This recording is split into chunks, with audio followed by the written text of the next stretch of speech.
ቲክቶክ ላይቭ ገብተው ዱርዬነታቸውን ዓለም በሙሉ እኩል ነው የሚያዩ ከወላጆቻቸው ጋር። ከዛስ እቺ ፈርሽ ብሎ ዱላ ይዞ ሊጠብቃት እንደውም ሐሙስ የሚለቀቅ ወላጅና ልጅ የሚል ቪዲዮ አላት። እዛ ላይ አብሮ ለመጨፈር ሰልፊ ስቲክ ይዞ ነው ቤት የሚጠብቃት። አይታችኋል? ከልጆቻቸው ደሰች መቀመጫዋን አዙራ እየደነሰች በምታመጣው ገንዘብ ሰርፕራይዝ ስታደርገው ልጅ ማለት እንደዚህ ነው እናትና አባቱን የሚያኮራ ማለት ጀምሯል። እውነት ልጆቻችን በአደባባይ ዝሙት ቀስቅሰው የሚያመጡት ገንዘብ የኩራት ምንጭ ነው ከሆነ ወላጆች የለፋንበትን አግኝ። ገርመው ነገር ሜካፕ ተቀብቶ ባጭር ልብስ ወጥቶ ኮንሰርትና ጭፈራ ቤት ገብቶ ሲጨፍሩ ማደር ኖርማል ከመሆኑ የተነሳ ከስር የሚጻፈው ኮሜንት ልብ ይነካል። ምን የሚል ኮሜንት አየሁ መሰላችሁ? የኔ እናት ስወድሽ መድኃኒዓለም አባቴ ከክፉ ሁሉ ይጠብቅሽ ይላል። እናትዬ ከመድኃኒዓለም የለመንሽው ምኑን ነው? ጭፈራው እንዳይሰናከል ነው ወይስ ስልኳ እንዳትሰረቅ? ከዚህ የከፋ ምን ገደል ውስጥ ትግባ? ለምትወጃት ሴት ይሄንን ነው የምትመኝላት? ግራ ገባኝ እኮ።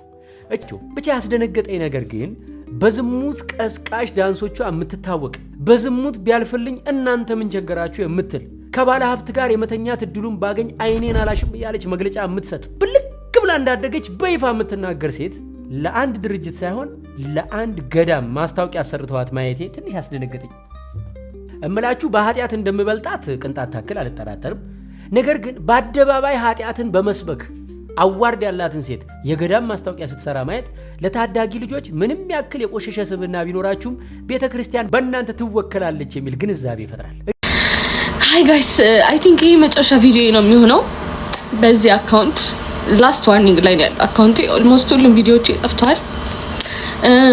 ማስተላለፍ የመጣው ሀሳብ የኢትዮጵያ ኦርቶዶክስ ቤተክርስቲያን ከዚህ በኋላ እኔ ጋር እንዳትመጪ ትወክለኛለሽ ብለሽ እኔ አልወክልሽም። እሺ እናቴ አንቺን ሌቦች ምኖች ናቸው ሊወክሉሽ የከበቡሽ እና እኔ ልረዳሽ አልችልም። እነሱ 30-60 እየተካፈሉ ከነዲያን ጋር እነሱ ይጠብቁሽ። እኔ መጥቼ ካስቀደስኩብሽ ጸበል ከተጠመቅኩብሽ እናት ከሆንሽኝ ለእኔ ቤተክርስቲያን ይበቂ ነሽ። ዝም ብላችሁ እንጂ እኔ የገዳም ማስታወቂያ ከሰራው ዘመን የለኝም ነበር። እኔ እኮ ተጠግቼ አምላኬን ፈልጌ ተጠግቼ ጭራሽ ከአምላኬ ርቄ የቤቱ ተክሏ መሆኑን ስታስተምሩኝ ትቼ ወጥቼ መጨፈር ከጀመርኩ ቆይቻለሁ። ዝም ብላችሁ ነው የተነሳችሁብኝ። ስለዚህ ሃይማኖተኞችም ለእናንተ የሚሆን ፔጅ አይደለም። እዚህ ፔጅ ላይ አይዘመርም ምን አይልም። ቲክቶክ ላይ ስመጣ እኔ እንደውም እምነትም የለኝም። ከዚህ በኋላ ከመጣው ነው ወደ ዩቲዩብ መሄድም ይመስለኛል። ዩቲዩብ ልከፍት እያሰብኩኝ ነው። ምክንያቱም በቃ ደከመኝ ጋይስ። አሁን ደግሞ ከሰው ጋር አይደለም ገባችሁ ፋይት እያደረኩ ያለሁት በመንጋ ካሉ የመቅደስ እንትኖች አጋንንቶች ጋር ነው ፋይት እያደረኩ ያለሁት እና እነዚህ ደግሞ ይከብዱኛል። እኔ አልቻልኩም እውነት። እኔ ቦኒ ታደሽ ማለት ጀመርኩኝ ዛሬና ከፋኝ እንደዚህ ማለት የራሱ። ስለዚህ አትምጡብኝ እሺ። እኔ ጋር መጣችሁ ምንም የምካፈላችሁ ነገር የለም። በጣም ብዙ ቲክቶከሮች አሉ እስካሁን የገዳም ማስታወቂያ የሚሰሩ ከነሱ ጋር ጨርሱ። እኔ አልፈልግም፣ አልሰራም። ጣልቼው ነው የወጣሁት። መጨፈሩ መርጫለሁ። ብር ከመብላት ከገዳማውያን ከነዲያን ብር ከመብላት መጨፈሩን መርመጥመጡን ሞክሬያለሁ። ከ10 ጻድቅ ጋር ከመዋል ከመቶ ኃጢአተኛ ጋር መዋል መርጫለሁ። አምላኬንም እዛ ነው ያገኘሁት። ስለዚህ ተመችቶኛል። አታስቡልኝ ለኔ። ከዚህ በኋላ ግን መዝሙር ስለማታዩ እኔም ስለማልሰራባችሁ አንፎሎ አድርጋችሁ ከፔጅ ይወጡ እሺ። ስንት አይነት ብልግና በሚሰራበት አገር የአንድን ሴት ልጅ ህይወት ለማጥፋት ይሄን ያህል ከፍና ዝቅ አትበሉ። ሰላም ጤና ይስጥልን ውዶቻችን። እንግዲህ ከች ብያለሁ። ለየት ባለ አንድ ፕሮግራም ነው ከች ያልኩት። እንግዲህ ቀደም ሲል ቀንጨብ አድርጌ እንዳሳየዋችሁ እሸቱ መለሰና ባምቢ አንድ ሐሳብ ላይ ክርክር አንስተው እንዳያችሁት ነው።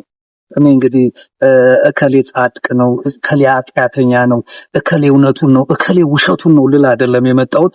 የሰማችሁትን በተለይ እሸቱ መለሰ ያለውን ቀንጨብ ተደርጎ ሶሻል ሚዲያ ላይ የቀረበውን በጠቅላላ አይቼዋለሁ። እኔ በጣም ፊል አድርጌ ነበር፣ ግን መለስ ብዬ ሳየው የሄደበት መንገድ ስምም አልጠራም፣ ግን በዚህ ምክንያት እሷን ይሆናል ብላችሁ ደግሞ ያሰባችሁ አላችሁ። ኮሜንት ላይ ማንበብዋለሁ። ዋናው ነገር እሱ አይደለም። ሲጀመር የቤተ ክርስቲያን ጉዳይ በጣም ጠንካራና ውስብስብ ነው። ቤተ ክርስቲያን ማለት ክርስቶስ ራሱ በሚያስተምርበት ጊዜ ያስቀመጣቸው ነገሮች አሉ። ገንዘብ እንኳን የቄሳርን ለቄሳር ያለው። ስለዚህ የቄሳርን ለቄሳር ያለ ጌታ አሁንም ቢሆን ሁልጊዜ የዚህ አይነት ነገር ሲሰራ ለማን ነው የምንሰጠው? ለማን ነው የምንሰራው? በቃ ይገባኛል አይገባኝም ፈጣሪ አለ፣ እሱ ራሱ መልስ ይሰጥበታል። አሁን የመጣሁት አንድ ሐሳብ ላይ ነው። ይህ ሐሳብ ምንድነው? አና ግደይ ያለችውን ነገር በጣም ሶሻል ሚዲያ ላይ በተለይ ማለት ነው እባካችሁ መሄድ ምንም መፍትሄው ነው አያውቅም። መሄድ መፍትሄው ነው አያውቅም። የሄዱ ሰዎች ቢመጡ ደስ የሚላቸው አሉ። የሞቱ ሰዎችን አናስታውስም። ሳምንት ብቻ ነው የሚነገርልን፣ ሳምንት ብቻ ነው እንዲሆኑ ተብሎ ከዛ በኋላስ ባዶ። ማንም ሰው ሊያስታውሰን አይችልም። ከሄድን ማን ያስታውሰናል?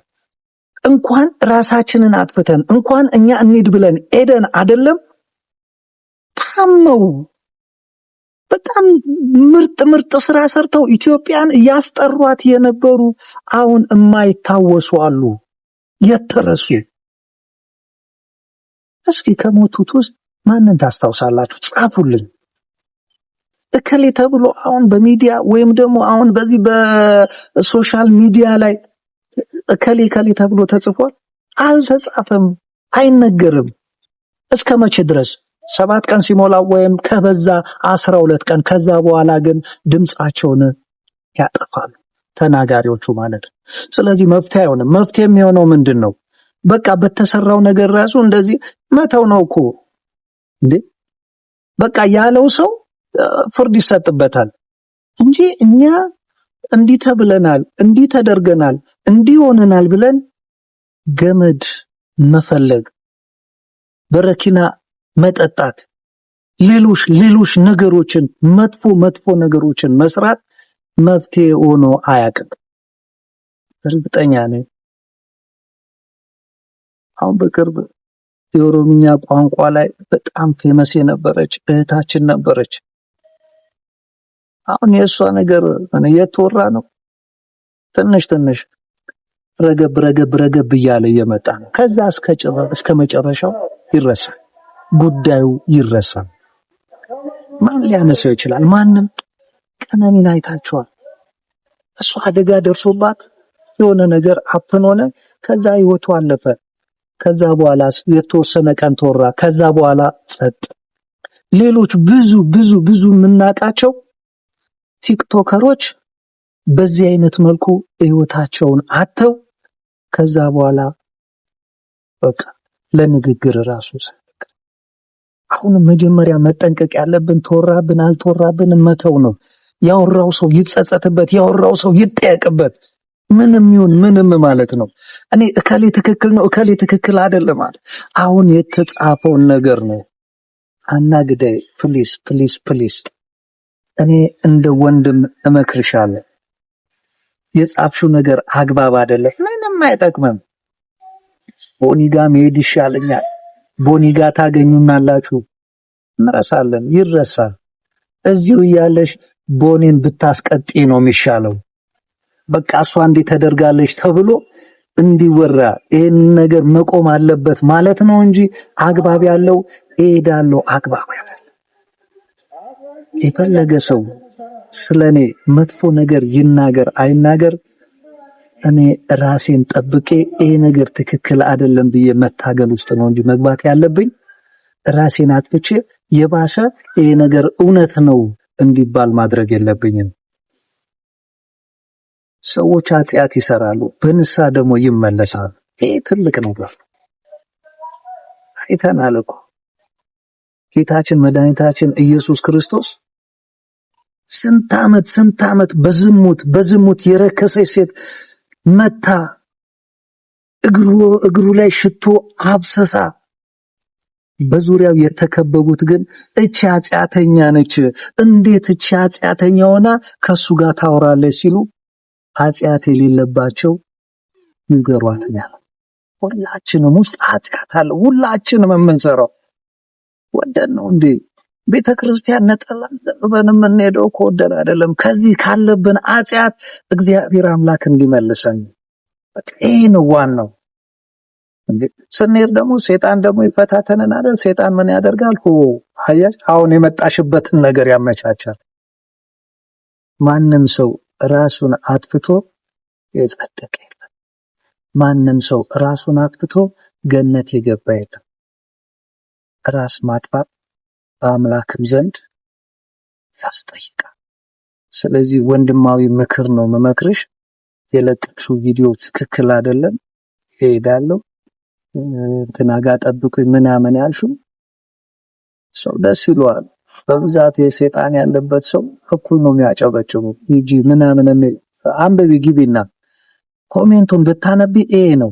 ስለዚህ ለዚህ አይነት ነገር ጥንቃቄ አድርጉ። ምክር ሐሳቤን የመጨረሻ ሰጣለሁ። ፕሊስ ፕሊስ ወንድሞች እህቶች፣ የዚህ አይነት ነገር መጥፎ ነው። ዛሬ ቀኑ ይቀየራል። ዛሬው ነው አይቀርም፣ ነገ ይሆናል። ነገ የሚሆነውን ነገር አናውቅም። ስለዚህ ዛሬ ከሞትን ነገ ላይ ምንም ነገር መስራት አንችልም። እና ይሄንን ነው የምለው። የተባለውን ነገር ጠብቅ ይላሉ። እንግዲህ ክራር ሚዲያ ነው። ሰብስክራይብ አድርጉ።